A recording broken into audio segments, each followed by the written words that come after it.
Assalamualaikum warahmatullahi wabarakatuh. Halo, bagaimana? Ulang tuh. Oh ya. Assalamualaikum warahmatullahi wabarakatuh. Halo semuanya, bagaimana kabarnya?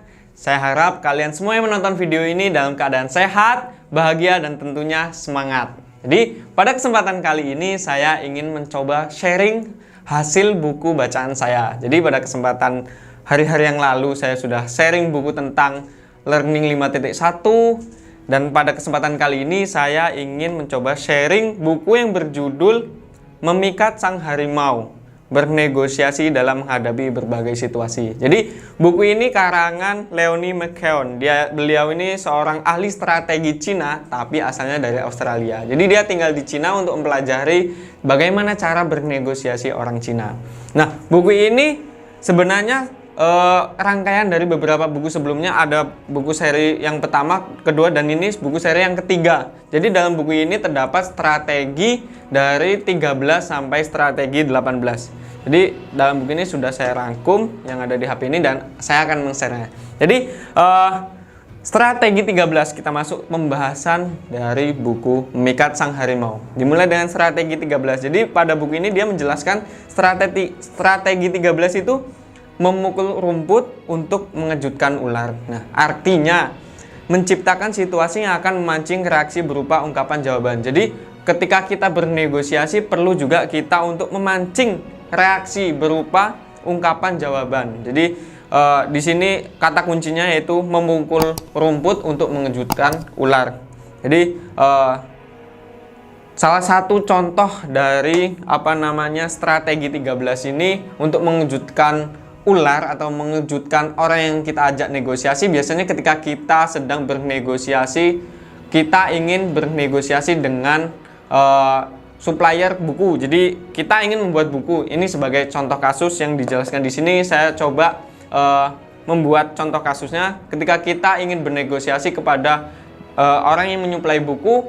Ketika kita negosiasi, kita berikan hal-hal yang tidak mungkin. Contohnya ketika dia biasanya untuk menyuplai buku ini hanya bisa sanggup 1000 buku dalam sebulan, kita ajukan yaitu kemungkinan-kemungkinan yang tidak mungkin. Untuk melihat apa? Untuk melihat reaksi sesuai dengan kata kuncinya yaitu memukul rumput untuk mengejutkan ular. Jadi contohnya kita coba bagaimana kalau sebulan bisa nggak untuk mensuplai 2000 buku. Jadi hal-hal yang tidak mungkin itu kita sampaikan untuk apa? Untuk melihat reaksi orang tersebut yang kita ajak negosiasi. Jadi di sini juga menjelaskan cara membentengi dari strategi 13 ini, yaitu penerapan strategi ini biasanya tidak berhubungan dengan kenyataan. Jadi jangan sampai kita nyatakan ketika kita sebagai orang yang diajak negosiasi dan orang yang bernegosiasi menerapkan strategi 13 ini, jangan sampai katakan tidak. Karena biasanya itu hanya untuk melihat reaksi kita sebagai orang yang diajak negosiasi. Nah, pada ini ada beberapa poin penting, yaitu penerapan strategi ini biasanya tidak berhubungan dengan kenyataan seperti yang saya sebutkan tadi. Orang yang menggunakan strategi ini hanya ingin menguji dan melihat keseriusan bisnis. Jadi orang itu hanya melihat keseriusan bisnis kalau supply barang atau kemungkinan-kemungkinan yang tidak mungkin itu diberikan, apakah dia serius untuk menanganinya atau tidak. Ya, itu di strategi 13. Selanjutnya yaitu strategi 14 yang berbunyi meminjam mayat untuk menghidupkan roh. Nah, apa sih artinya meminjam mayat untuk membangkitkan roh atau menghidupkan roh?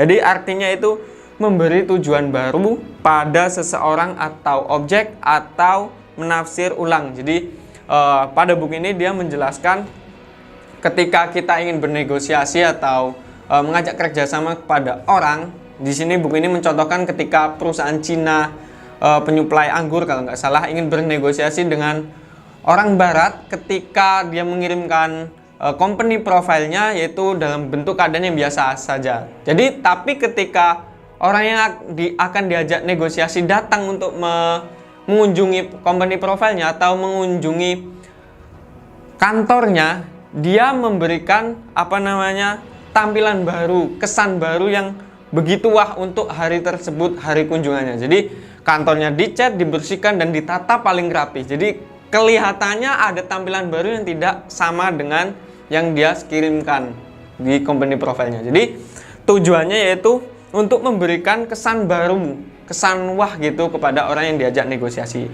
Dari poin penting di strategi 14 ini ada 3 yang saya cantumkan, yaitu yang pertama, strategi ini seringkali digunakan untuk membuat Anda terkesan sehingga harga yang negosiasi menjadi tidak relevan. Jadi kesan pertama diberikan wah, selanjutnya ketika dia sudah merasa wah gitu, tidak sesuai, ternyata lebih gitu, padahal sebenarnya sama saja, tapi untuk mendapatkan negosiasi harga yang tepat, jadi dia memberikan kesan yang begitu wah. Selanjutnya itu, jangan memberikan tanggapan terhadap apa yang tampak seperti hal baru. Jadi ketika kita yang diajak negosiasi, ternyata orang yang mengajak negosiasi menerapkan strategi 14, jangan memberikan tanggapan terhadap apa yang tampak seperti hal baru. Padahal belum tentu itu hal baru atau hanya sedikit diubah gitu.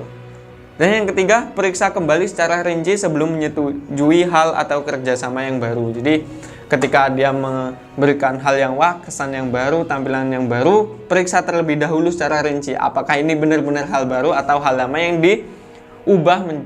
ubah covernya, ubah tampilannya menjadi hal baru, padahal isinya sama saja. Selanjutnya di strategi 15. Jadi strategi 15 ini berbunyi memikat harimau untuk turun ke bawah gunung.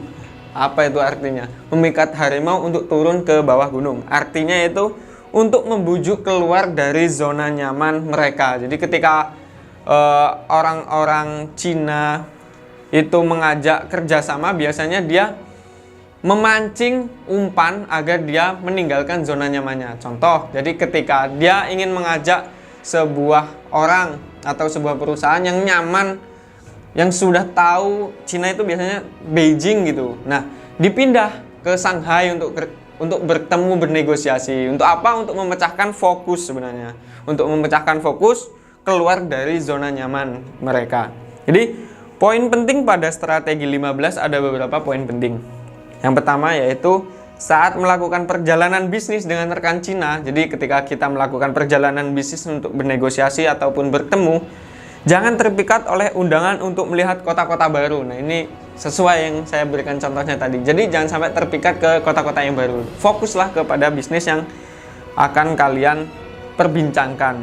Selanjutnya yaitu coba untuk menghindari tempat-tempat negosiasi yang tidak Anda kenal. Jadi ketika kita diajak bernegosiasi ke tempat baru, maka sebisa mungkin kalian menolaknya. Jadi memilih ke tempat yang sudah kalian kenal. Untuk apa? Untuk tidak memecah fokus. Selanjutnya yang ketiga yaitu kalau harus melakukan ke tempat yang baru, lakukan riset terlebih dahulu. Jadi sebelum kalian berangkat ke tempat yang baru untuk bernegosiasi ataupun membicarakan tentang bisnis, risetlah terhadap tempat yang akan kalian kunjungi.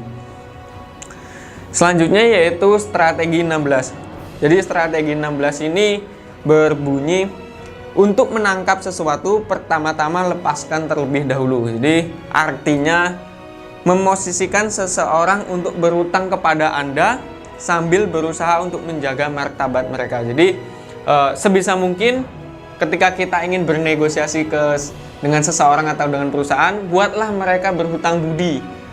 Buatlah mereka memiliki rasa hutang yang harus dibayar gitu. Nah, bagaimana caranya? Di sini dicontohkan pada buku ini di strategi 16, dia mencontohkan ketika ingin bekerja sama dan pertukaran karyawan atau apa, karyawan yang datang ke tempat kita berikan tunjangan seperti tempat tinggal dan sebagainya. Pokoknya berikan mereka, posisikan mereka berhutang gitu. Untuk apa? Agar ketika kita negosiasi, kita bisa menang lebih besar gitu negosiasinya.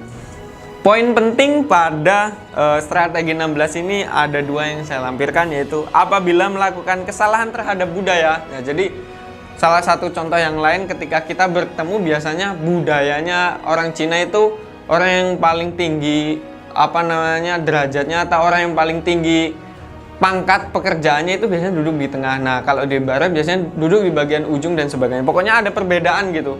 Ya, jadi ketika apabila melakukan kesalahan terhadap budaya, janganlah meminta maaf, lanjutkan saja apa yang menjadi tujuan pertemuan. Jadi kita fokus saja tentang apa yang menjadi tujuan pertemuan. Jadi ketika kita salah terhadap budaya atau tidak sesuai budaya mereka, lanjut saja. Selanjutnya, lakukan riset terkait budaya. Nah, ini riset itu memang penting untuk apa? Untuk kita tidak salah langkah.